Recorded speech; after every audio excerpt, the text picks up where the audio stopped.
What's going on, everybody? Guys and girls, welcome back to another edition of the SmackDown Review right here on the WWE Podcast Network. As always, I'm your host, Michael Ritter. You can find me on Twitter at Michael5Ritter and on Instagram at MichaelRitter5. And today we're going to be talking about the SmackDown that aired on March 12th, 2021. First off, I do want to thank you for listening to this podcast. If you're a first-time listener, thank you for choosing this podcast to listen to. If you're a regular listener, thank you for making this part of your weekly routine. I hope that this episode will not disappoint you and you will continue to come back to do so every week because I certainly enjoy getting to break down SmackDown for you guys. So, as far as SmackDown goes, this was a pretty alright episode. Nothing too special happened, honestly. There were some pretty good promos, I will say. Big E obviously made his return. We got Daniel Bryan and Roman Reigns signing the contract for the Universal Championship match at Fastlane. That was a pretty interesting segment as well.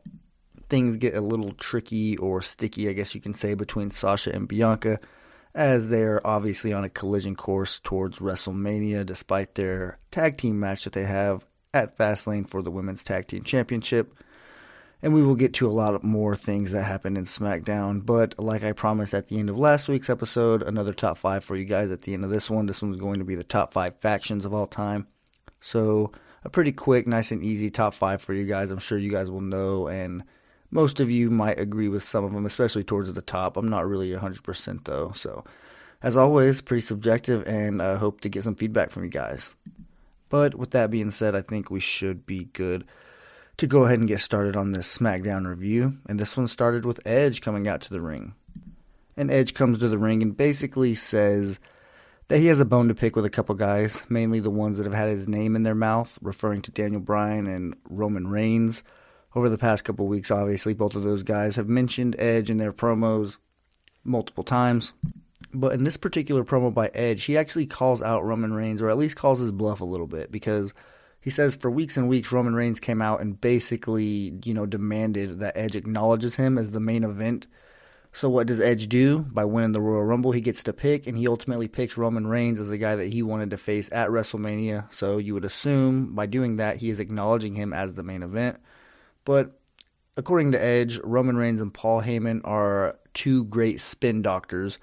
So what do? They take a U-turn down Daniel Bryan Boulevard just to kind of confuse things a little bit, or at least make things a lot more difficult for Edge, because now, according to him, and I mean, he's telling the truth, he has to wait until Fastlane is over before he knows who he's going to face at WrestleMania.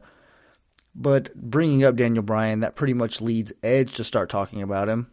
And he says that Daniel Bryan is pretty much wrong for mentioning that he deserves the number one contendership against Roman Reigns at WrestleMania more than Edge does, basically saying that because he's wrestled more than him and he quote-unquote loves it more, he assumes that he deserves it more. And Edge just says, well, I think it's time that I remind you and maybe some of our younger audience just exactly who the hell I am. And Edge goes on to explain that while Daniel Bryan was wrestling maybe one match a week, Edge was wrestling 7 times a week, maybe more, and doing that against guys like Eddie Guerrero, Undertaker, John Cena, Batista. He lists a lot of guys, and he says that it was all over a time frame of 4 decades. So he's basically just telling Daniel Bryan, without actually saying it, to put a little bit of respect on his name. And before he can get much more out, Daniel Bryan actually comes out to the ring himself and addresses Edge. And when Daniel Bryan gets out to the ring, he basically just tells Edge he wants to be very clear by saying that he does respect Edge. He respects everything he's done in his career, all the legends he's faced, and that he wants to assure him that whenever he came, Daniel Bryan that is, to the conclusion to challenge Roman Reigns for the Universal Championship at Fastlane, that it actually had nothing to do with Edge. It was more so just at Elimination Chamber while Edge was pointing at the WrestleMania sign after sparing Roman Reigns and declaring that he's going to challenge him at WrestleMania. It just made Daniel Bryan feel pretty crappy, for lack of a better word, and ultimately just made him realize that he didn't want to be on the back burner for what could be his last WrestleMania, and he did say that, so that's something to keep an eye on. Daniel Bryan might be a lot closer to the end than we might realize, or at least myself. From what I heard from Daniel Bryan, or at least thought that I heard from him, he was at least going to go for a little bit longer. I guess maybe a little bit longer for other people is different for somebody else, so he very well could be in his last little program right here, at least his last big-time program with Roman Reigns. So you could see why he's handling it pretty passionately. And both of these guys got a pretty passionate promo here. To open the show, it was a damn good way. And I actually wrote down in my notes to go back and rewatch it because I didn't want the things that happened throughout the show and, just after the show. Basically, I didn't want what happened at the very beginning of the show to get forgotten how good it was. So I made sure to write down to go rewatch it so it would be fresh on my mind whenever I actually do this podcast. So I definitely wanted to be able to break down that segment for you and just let you guys know how good it really was, because it definitely was a pretty good one whenever you just look at the promos that both guys cut. But before their promos were over, Daniel Bryan actually tells Edge, look, you have your spot at WrestleMania. It's solidified. You won it in the Royal Rumble. I don't have that spot. The only way I can get there is by beating Roman Reigns at Fastlane, so that's the route that I have to take. Trust me when I say it has nothing against you. It's just the circumstances that I'm in. And after that, Edge basically says, well, I guess I wasn't clear enough for you. Let me just say this. You had your shot at Roman Reigns. You lost. You were in the Royal Rumble. You lost. I won. I have mutual respect for you, but I really don't like the way you went about this. He says that Daniel Bryan is better than this, but he makes sure to emphasize that Daniel Bryan is not better than him. So we might end up getting that we might end up getting that Edge versus Daniel Bryan program before it's all said and done. But like I said, Daniel Bryan says this could be his last WrestleMania, so this could end up being, this could be it. I mean, I hope not. I really, really hope not. But, Daniel Bryan sounds like a guy who has one foot out the door, and he's really giving it his all for this last program that he's in with Roman Reigns. And he's ultimately not going to win. That's pretty obvious, but, man, it's just kind of... It's just tough to see, guys that you've been watching for the past few years, knowing that they are in probably the twilight of their career and you're no longer going to get to watch them. It's just one of those things it's kind of a bittersweet feeling. And, I'm not really too attached to many wrestlers in this era, so I'm not really, going to be too heartbroken over it because, we've already seen Daniel Bryan leave before, and that was actually pretty sad considering how unexpected it was. But let's just say that if Daniel Bryan does hang it up after WrestleMania, he will certainly be missed by a lot of fans, myself included. Up next, we get an 8-man tag match between the Mysterios and the Street Profits versus Ziggler and Rude and the Alpha Academy.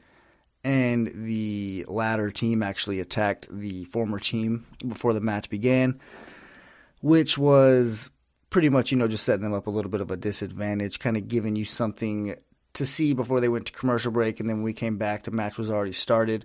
There really wasn't too many things to write down here about this match. It was basically just your normal filler 8-man tag match. One thing I did write down, though, was Angelo Dawkins looked pretty impressive in his recent matches. I'm not really sure how many people, actually pay attention to him in that group and, focus on how he's developing, but I actually do, and I can say that he's looked pretty good in his recent matches. And in the match itself, he's actually booked to look pretty damn strong as well.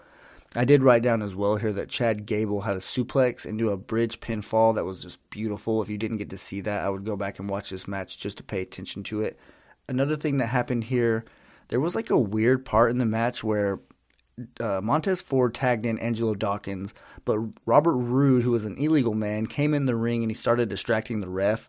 So the referee didn't see the tag, and then he forced Dawkins to leave the ring as if he wasn't the legal man. And I thought that was, going to lead to like an illegitimate win for the heel team. I thought that was going to do something like, well, they pinned him, but he wasn't the legal man, yada, yada, yada. But it really just ended up being like kind of like your regular heel tactic you see, but you don't really see that specific one very often. I just thought it was, a small detail, and I really like that type of stuff. One more thing here in this match. Rey Mysterio and Dominic finally hit the smooth double 619, or at least it didn't look absolutely terrible like their recent ones, to set up Montez Ford to hit the splash from the heavens on Robert Roode to pick up the win for their team. But I did notice that they finally hit that 619 and made it look better than they have in the past. So I went ahead and wrote that down because I did address it the last time that they had a match. And moving on here throughout the night, let's see. Oh yeah, actually Jey Uso backstage. He tries to walk up to Roman Reigns' locker room and he tries to go inside, but Paul Heyman is standing in front of it. And he's just there basically to stop Jey Uso. And he asked Jey if he's talked to Roman today. And Jey, he says that he talked to him a couple days ago, but everything was fine. And Paul's body language really told you that everything is not fine. And then Paul tells him basically to go take care of a few things. Well, Jay actually says that he has a few things to do. So Paul just says, yeah, go ahead and go do that. And maybe, come back a little later and he'll want to talk to you. And we really didn't get too much more out of that. I thought we were. That's the main reason why I wrote it down, just to kind of remember and maybe, remind myself about this while I'm reading it, to figure out if they actually, elaborated on that a little bit. Whenever we saw Roman Reigns and Jey Uso a little bit later in the night, they really don't address that or why they didn't want him in the locker room at all. So that was kind of weird. But continuing on here, backstage, we get an interview with Caleb Braxton and Seth Rollins. And they played the footage from 2 weeks ago whenever Cesaro confronted Seth Rollins in the ring and then spun him around for about 20 seconds. And after that, Seth is visibly angry that people are still talking about it. And he says that it upsets him because in reality, he was only trying to help Cesaro. And Seth goes on to call Cesaro the biggest waste of potential in WWE history. And then Kayla kind of jumps in there and says that, well, he lived up to his potential last week whenever he beat Buddy Murphy. And he'll have a chance to do it again tonight in their match. Basically just letting you know that they had a rematch tonight. And apparently Seth Rollins didn't even know that. Because you kind of see his evil mind begin to work whenever he finds out that there's going to be a rematch. And maybe a little bit of foreshadowing is what that was. Because he does actually go out there whenever they do have that match. But before that match, we have a weird segment. I don't even really know what to think of it. I was hoping that it would end almost immediately as it was starting, and it actually went on a pretty long time. I'm sure you know what I'm talking about, and it's whenever Nia Jax and Shayna Baszler, they took Reginald shopping for clothes. More so Nia Jax. Shayna Baszler was just basically along for the ride. And this was just one of those segments that, like, if you hadn't watched wrestling in a long time and you just tuned in, like you saw, ooh, Friday Night SmackDown, let me tune in. You click on it, and that's what you saw. You'd probably think that the advertising was wrong. Like, this is not wrestling. What the hell are these ladies doing in a clothing store? That was just kind of a little bit of a weird segment. He tried on several different outfits, and at the end, well, Nia Jax was like hyping him up and encouraging him the whole time. But at the end, Reginald's obviously pretty grateful. He sits on her lap, Nia Jax that is, and he asks her what he needs to do to repay her. And then basically she just gets a smile on her face and they cut away. So you can use your imagination there, but I'm sure it's just going to be something along the lines of making sure that they retain their women's tag team championships at Fastlane. And like I just mentioned a little bit ago, there was a rematch between Cesaro and Buddy Murphy, and that's actually what happens next here. And Seth Rollins does come out with a steel chair to sit at the top of the ramp just to get that better view and maybe cause a distraction for one, if not both of the guys. He does have history with both of them, and currently in obviously a little bit of a feud with Cesaro, so he just wants to get a little bit of a better view. And as far as the match goes, this was a pretty physical one. Both guys come out pretty strong, like immediately, and just start trading shots. As the match goes on, Cesaro attempts to put Murphy in the swing, and as he's starting to swing him around the first time, you see Seth Rollins run to the ring, and he kind of jumps over Murphy and hits Cesaro. This was actually pretty badass to watch. Out of everything that happened inside of the ring that you can go back and see if you missed it, this would be the one that I would definitely watch because you really don't see it. Normally, obviously, when Cesaro starts doing his swing. Well, he was starting to swing Murphy around, and Seth Rollins just completely cleared him and almost did his version of a Superman punch on Cesaro. And that was just basically the start of it, because that's whenever he actually starts to put a pretty bad beating on Cesaro. He hits him with a couple curb stomps, or I guess just stomps is what they call them now.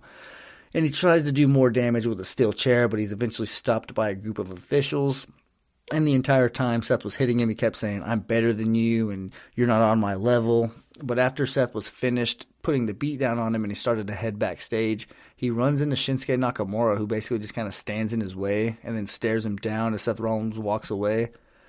And that would be something that I would buy into, even more than the Seth Rollins versus Cesaro. I mean, Seth Rollins and Shinsuke Nakamura is something that just really tickles my fancy, I guess you could say. I love both those guys, so I know they can definitely put on a hell of a show, and I would be here for it 10 times out of 10. Keeping things backstage now, though, we get a couple segments, starting with Sami Zayn, and he approaches Kevin Owens backstage, who's on his way to the ring for the Kevin Owens show, and you always know he's going to be doing that whenever he has his tie on over his cutoff shirt, his tie that isn't even tied all the way, just basically his TV show, game show host, whatever you want to do, or whatever you want to call that.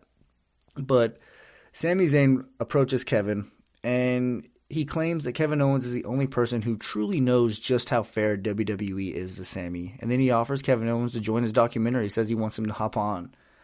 And Kevin Owens pretty clearly doesn't want to, but just to get Sami to shut up, he says, I'll think about it. And Sami Zayn takes that and runs with it, and he's completely ecstatic that Kevin Owens is going to think about it. But we all know that that is definitely not going to happen at all. And like I said, keeping things backstage here, Jey Uso actually runs into Edge. And at first I kind of wanted to provide some audio, but I decided not to.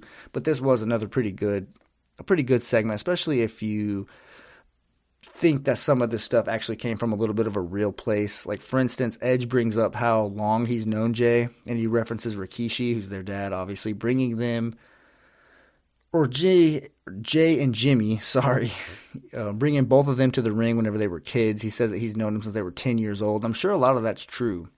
But he does mention that he's there to talk to Jey as a man and not some secondhand citizen in his own family. And he talks about a match that the Usos had in 2015 that basically woke Edge up while he was still in a bit of a slump and being miserable about his injury and having to retire. And Edge asks why he's okay with being the lapdog to the big dog. And he asks what his dad would think about this. And I think that just kind of struck a nerve with Jey, because he says, man, Edge, don't talk like you know me. The only thing you need to be thinking about is what Roman Reigns is going to do to you, all that. You know how it is.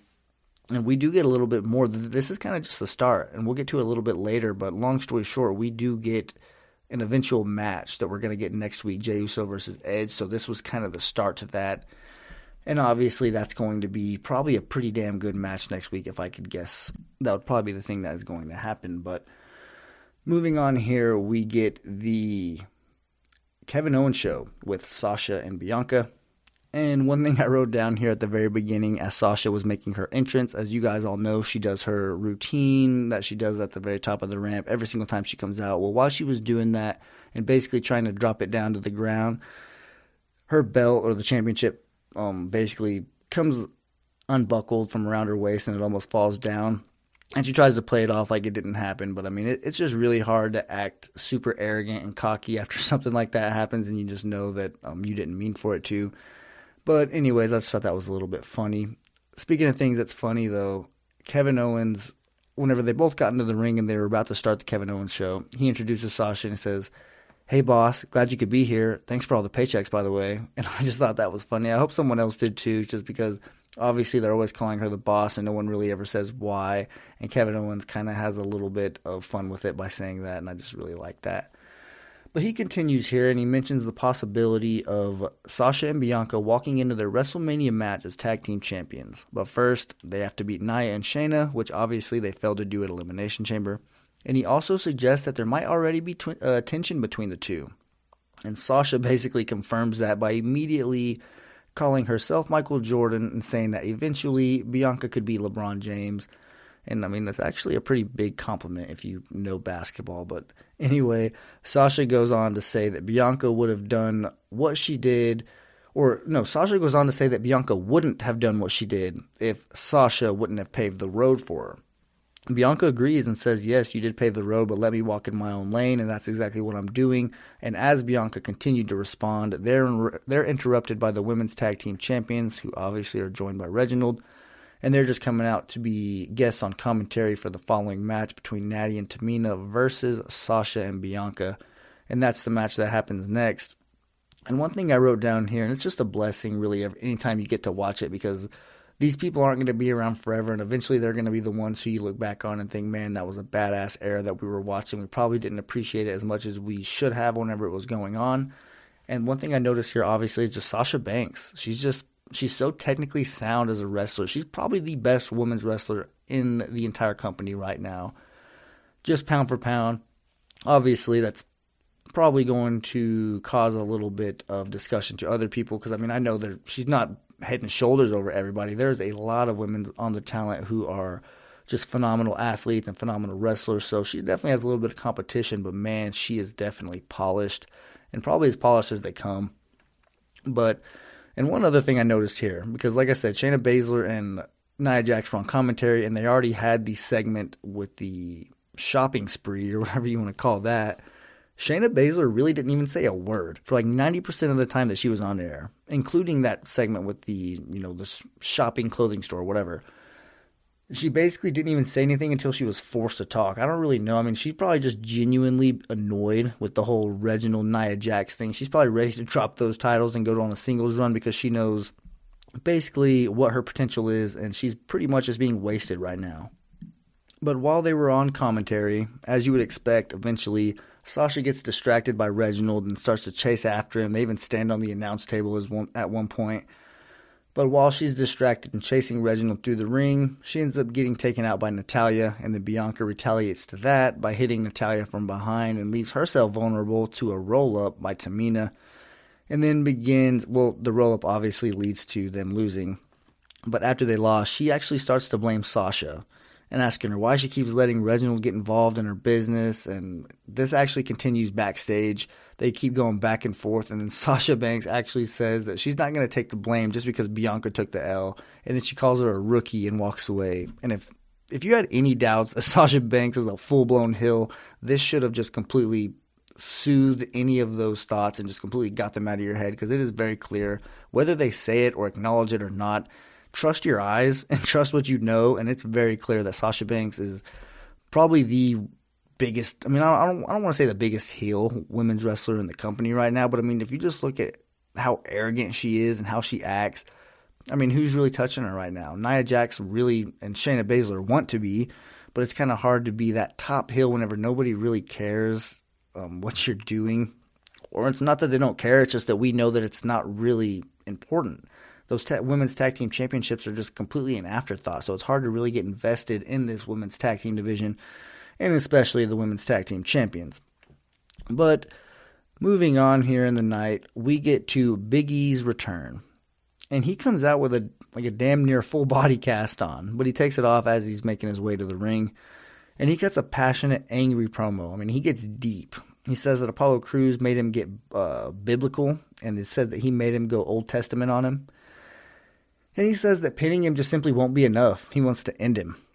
And this is a side of Big E that we really haven't seen before, especially this promo. I could really tell that he was trying big time.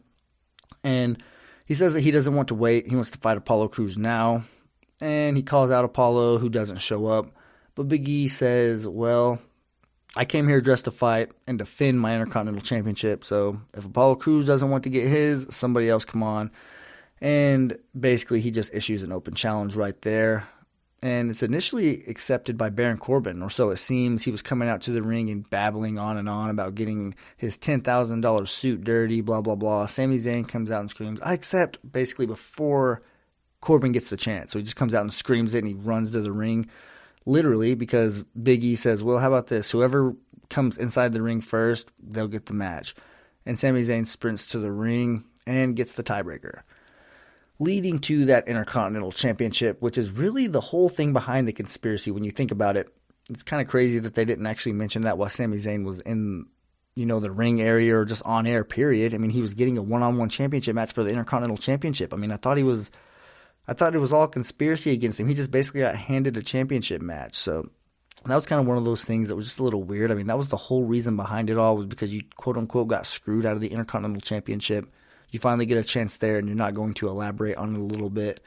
And I didn't want that lack of detail to take away from this match, because it actually was a pretty decent one. It lasted about 12 minutes. And for a change, Sami Zayn actually looked good. I mean, he gave Big E a fight without many cheating or cowardly tactics. He did try to make a run for it once, but other than that, he pretty much just stood there and traded blows with the Intercontinental Champion the whole time. And although it was pretty clear that, Big E's focus was on Apollo during this match, he even screamed his name multiple times as he was delivering shots to Sami Zayn. Apollo Crews didn't come out until the very end. But that didn't happen until after Big E completely ran through a clothesline attempt by Sami Zayn. You really don't see that happen very often. It was pretty cool to see. And that's when it was pretty obvious that he was about to finish it off. And almost immediately after that, he hits the big ending and successfully retains his Intercontinental Championship. But like I just said, Apollo Crews does come out, and he actually ambushes Big E from behind after the match. And he puts a pretty bad beating on him. And he even picks up the stairs and hits Big E with them, and then stands on the stairs inside the ring. And that just made me think imagine if this was the Apollo Crews that we knew in WWE the whole time. Like, imagine if this was the only Apollo Crews that we knew in WWE. And the main reason why I say in WWE is because I know that, Apollo Crews had a successful career before he made it to WWE. But because a lot of the mainstream fans who were introduced to him know him as that smiling, happy guy, it's kind of hard for everybody to be, completely sold on this new gimmick with his voice and everything like that, or his accent that he switched up. But if he would have been introduced as this Nigerian character from the jump, oh my gosh, dude, with how he's just built as far as stature, he really could have been the next Bobby Lashley, a foreigner. And I'm not saying Bobby Lashley's a foreigner. I'm just saying he could have been the next Bobby Lashley as far as how he's built. And then you add the foreigner part to his gimmick and how he's really pretty good at it. I mean, when you just look at how he nails that accent, it's believable. Just from a sense that, I mean, if you can't just tell me, hey, he's not from, Nigeria, or at least his ancestors aren't, because, we genuinely don't know. So as far as we know, he's being completely honest about everything except for obviously the accent that's not real. But like I said, he's doing a pretty good job with it. You could tell he's probably practiced a lot there. But moving on here, we get backstage Reginald and Nia Jax, and they're approached by Kayla Braxton, who really, there was no need for Kayla Braxton to be there because she really doesn't even say a word. I guess it was just kind of to make you have that interview vibe instead of just a backstage conversation between Nia and Reginald. But Nia actually tells Reginald that Sasha isn't going to walk into WrestleMania as a double champ, kind of hinting to Reginald to make sure that doesn't happen. And I guess that sparked a bulb in Reginald's head, because he suggests that Nia challenge Sasha next week for the Women's Championship so that she can walk into WrestleMania as a double champ. And yes, because Reginald suggested that, the match happens and it got booked. Officially next week we're going to get Nia Jax versus Sasha Banks for the Women's Championship on SmackDown. And I do not like this at all. For one, I don't like that somebody is going to get a championship match just because Reginald thought about it. I mean, who the hell is Reginald? He literally gets his ass kicked by girls every single week. And now because he pulls some idea out of his backside, we're all automatically supposed to just say, oh yeah, well, that's a good idea. Let's just get Nia Jax a championship match next week for free. It just really doesn't make any sense. I don't understand why they're trying to have so many championship matches this close to WrestleMania. You're right there. Just wait. At least save them for your pay-per-view that's literally a week away. So you're going to give us a match literally 2 days before those two are going to go against each other in a tag team. There's just so much wrong with that. I don't see why they feel like that's the right thing to do. It just really doesn't make sense. Especially those main championships, like the Women's Championship on SmackDown, or, I'm not even going to mention Raw. That one's not even getting used at all. But I just can't believe that they're going to give away a Women's Championship match this close to WrestleMania while they're trying to build a feud between two women who are currently on a tag team together. There's just so much wrong there. And they're really running out of time. I'm trying to be optimistic with how much time they have and how, just give them a little bit and maybe it'll all make sense towards the end. But the best WrestleMania feuds are the ones that have, a long-term build to them. And I feel like this entire card as a whole is kind of just being thrown together. And that just kind of sucks to see as someone who really looks forward to WrestleMania every year. I like those feuds that get started at Survivor Series, Royal Rumble, and they consistently just build slowly and end up having to pay off at WrestleMania. Seeing all these free matches or championship matches on Raw and SmackDown every week, just getting really old to say the least.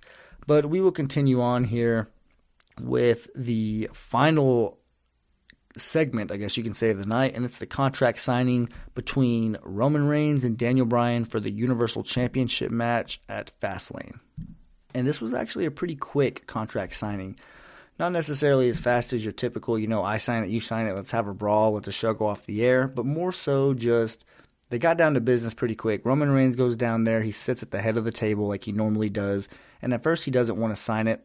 He tells Daniel Bryan, look, I wanted to last week, I was down last week, I don't care this week, I'm not doing it. And then Daniel Bryan, kind of instigates a little bit. He starts to take shots, saying that, well, I made Jey Uso tap out, I'll make you tap out. This and that. He goes on. It's not just, a little cheap promo. He definitely starts taking shots at Roman Reigns continuously. And he ultimately won't stop until Roman Reigns finally hears enough, and then he finally signs it. And then Jey Uso finally hears enough. He throws the table out of the ring. He says, "Look, Adam Pearce, this match needs an what do they call it? God dang it! I'm trying to think about what the hell they freaking called it. A special enforcer. That's what it is." Yeah, he said this match needs a special enforcer, and it's going to be me. Well, that doesn't really make sense. Wouldn't a special enforcer be somebody who is, doesn't have a horse in the race, somebody who is completely unbiased? So that just kind of seems like a weird thing to do, but nonetheless, Edge comes out and he says, "Well, I'll give you one better. How about this, Jey Uso? For the first time in 11 years, I'll have a one-on-one match on SmackDown with you. The winner gets to be that special enforcer at Fastlane." And Adam Pearce says, "Well, that's just a great... If you suggest anything on SmackDown, Adam Pearce is most likely going to think it's a great idea and just completely give you the green light. The match is on. Next week, tonight, doesn't matter. You got it." And that's pretty much what happens with Edge. So now they get the one-on-one match next week. The winner is the special enforcer for the Universal Championship match. And then they have a brawl. It leads to Daniel Bryan hitting Edge actually with a flying knee, so Edge ends up being on his back, and that just kind of lets you know how it's every man for himself as far as the three guys who are actually involved for the Universal Championship. Obviously, Jey Uso's on Roman Reigns' side, but Daniel Bryan just saying, "Look, dude, I am in the zone right now. I respect you, but you're not going to get in the way of my ultimate goal, which is winning the Universal Championship and then going on to WrestleMania." So that was pretty good. But one thing I will say here about this special enforcer, like, what even is that? Like, really, I mean, is it somebody who's just standing outside of the ring? Are you the referee, just not with the referee shirt? I feel like they've used these before. I guess I'm just forgetting, or it's just slipping my mind here. I just couldn't really picture, like, what the hell is a special enforcer going to do? But because there's going to be one, there's going to be some sort of sloppy finish here, and ultimately leads with, like I've said, like everybody else has said from the jump, and that is that Roman Reigns is ultimately going to continue to be the Universal Championship. The Fastlane stop is just, they should just rename that pay-per-view Speed Bump, because that's pretty much all it is. On the way there, there's really nothing there. There's nothing that fits the name Fastlane about it. Because if you ask me, WrestleMania kind of, this, if anything, slows it down. So, it's not really the fast lane. It should really be the slow lane. But anyway, that does do it for my SmackDown review portion of this episode. Like I promised, we're going to get right into the top 5 factions of all time. And unfortunately this week, it's not going to be quite as long as the top 5s usually are. I'm kind of just going to, run through this list and let you guys know how I view these factions, or just where they stack up in my opinion. A couple honorable mentions here I will say is the New Day. And obviously I know with their tag team championship number and how many reigns they've had and just longevity as a whole, it's easy to say that they should be on the top 5. And it is debatable. I will say that they're a team that I considered putting on here for those reasons. But ultimately, I feel like some of these teams are just a little bit more impactful as far as wrestling goes. And the New Day was centered more around entertainment. Another honorable mention I want to say is Team Extreme with Matt, Jeff Hardy, and Lita, obviously. And when you look at that, obviously they are a faction. Team Extreme, they had a name. They all kind of dressed the same. They all brought something to the table with kind of similar styles. They just fit like a glove when you look at just how Lita was and her personality and how they just meshed so well together. And obviously Lita and Matt Hardy ending up having a real-life relationship. There was some real chemistry there. And just the impact they had on a generation. You will never see people in the 25 to 30 age range that just didn't like the Hardys or Team Extreme. I have a Hardy Boys shirt that's nostalgic. It has them in their old school Hardy Boys gear, just strictly because they are one of my favorite tag teams of all time. So I wanted to go ahead and get them on here as an honorable mention. But that should lead us right here into the actual top 5. And coming in here at number 5, I went ahead and put the Four Horsemen. And obviously I didn't get to watch them. They're the only team on the list that I didn't get to see live or in person. But I still felt like I needed to include them just because you can't really have a top 5 faction groups without that group on here. They're still referenced to this day. There was another women's group named the Four Horsewomen after them. I mean, obviously you all know who's in there. So I just kind of just let you know how impactful they were. I mean, even to this day, a bunch of wrestlers still look up to them, still reference them. And they're just, I mean, they're filled with Hall of Famers. So coming in at number 5, I feel like it is worthy and it's a good spot to put the Four Horsemen. But moving on here to number 4. And this one actually hits a little bit close to home, just strictly from the standpoint that I've already mentioned whenever I started watching wrestling again back in 2014, the Raw, or I'm pretty sure it was a Raw, but the episode of WWE that I tuned into and the first segment that I saw was the one where Seth Rollins turned on Dean Ambrose and Roman Reigns and the Shield broke up. So I really didn't get to see the Shield together as a threesome. I only got to see, that watered down version of Roman Reigns and Dean Ambrose, and then seeing the corporate version of Seth Rollins. So that pretty much is the area of the Shield that I got introduced to. But obviously, you go back and look on the WWE Network, it's not hard to find out just how dominant of a team this was. They just came in and they were just beating everybody. And it's a shame that they didn't really get to stay together because of the potential that they could have had. But for this short period of time that they were together, especially compared to some of these other groups who were together for a long period of time, the impact that they made and the stars that they built was definitely something to take notice of. So I feel like 4 is a pretty good spot to put the Shield. Moving on here is one of my favorite teams, number 3, and that is Evolution. And I feel like there's just a lot to like about Evolution. And when you look at their name, I mean, the guys in the group just fit that perfectly. The name fits the group like a glove.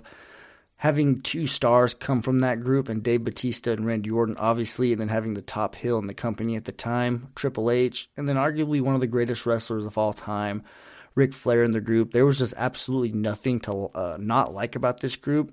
But at the same time, there was nothing to like about this group at the time, just strictly because how good they were at being heels, taking out everybody on the entire Raw roster. And then, like I just said, building 2 stars who ended up taking the championship from the leader of the group. I mean, that's beautiful storytelling right there. That's textbook. Any team that's trying, or any group that wants to be a serious faction or be taken serious should really look at how Evolution did it. And you don't have to, mimic it word for word and all that good stuff, like as if you're cheating somebody's homework. Basically, what you want to do is just look at it, take a few things from it, and basically just see this is how it was done right, and maybe I can do something along these lines myself. And this is where things actually get pretty interesting with the top 2 teams. And I'm sure you know which 2 they are. The only question is, where am I going to put them? And at number 2, I actually have DX. And that's probably going to ruffle some feathers or maybe cause a lot of disagreements, because I know that DX is looked at as one of the greatest factions of all time, just strictly from looking at who was all in that group. I mean, obviously, Shawn Michaels, Triple H, Chyna, the New Age Outlaws, X-Pac. This was just a group that kids in elementary school, middle school, whatever, they were doing suck it signs, getting in trouble. They were just, an impactful group on kids' lives. But the main reason why I do not think that they're necessarily number 1 is because they were ultimately, if you watch the Monday Night Wars, kind of, sort of, a little bit of a ripoff of the number 1 group, which is obviously the NWO. And I don't want to say they're completely a ripoff, but I mean, it's well documented that the kind of edgy stuff that WCW was doing back then with NWO kind of led to Vince McMahon wanting to have a little bit more of the edgier product, which led to the Attitude Era, ultimately ended up being better than WCW. But it's just, it took what they were doing at WCW to really pull that out of WWE, WWF at the time, and Vince McMahon to really, step on WCW's throat. But for him to get that, quote unquote killer instinct, it took something like the NWO, which really took the whole wrestling industry by storm. If you were a pretty big wrestling fan at the time, that was literally right whenever I was getting into it. So my memory of that is pretty vivid, actually, considering how young I was at the time. I have, a lot of memories of watching Monday Nitro. And just when you look at the group itself, I mean, having 2 giants like Scott Hall and Kevin Nash, and then a leader like Hulk Hogan, that was just, I mean, it's never going to be matched. It's never going to be replicated, I guess you can say. And, I really don't want to make it seem like I'm down on DX, because I'm really not. I actually really respect that group. I was a fan of them, and especially, whenever they came back and had the run with Triple H and Shawn Michaels as the only 2 members of DX, I know that one wasn't better than the original, not even close. But I did enjoy that strictly because that was really the first babyface version of Triple H that I got to see. So I did enjoy getting to see that side of Triple H. But I just think whenever you're splitting hairs here and trying to come up with a top 5 and you have to make one, number 1 and number 2, I think it just kind of comes down to, who did it first. And at their very peak, NWO at their peak and DX at their peak, who was hotter? And I just think that NWO might just slightly edge them out, even if it's just by a little bit. But I do hope that you guys enjoyed that top 5. I certainly enjoyed doing it for you. I do apologize for the condensed version of the top 5. I know it was a little bit shorter than usual. Next time I do one, it will definitely be a normal one, so you guys can look forward to that. If you have any suggestions, go ahead and send them my way. I would love to get a listener top 5 in here. I also want to give a quick shout out to Matt. I saw in his Wrestling Nostalgia, he did the top 5 pay-per-view songs of all time. That was a pretty good list. I like seeing him get in on the top 5 action too. That's pretty awesome. So maybe I'll get it on that too. Make it my own top 5 pay-per-view song list and just not include 5 that he used and do 5 different ones because there's a lot to choose from, like he said plenty times. But that should just about do it here, guys. I hope you enjoyed this episode. I hope that you all have a fantastic weekend as well and a great week leading up to whenever I will talk to you next. But like I said last time, guys, walk passionately in the direction of your dreams, and I will talk to you soon.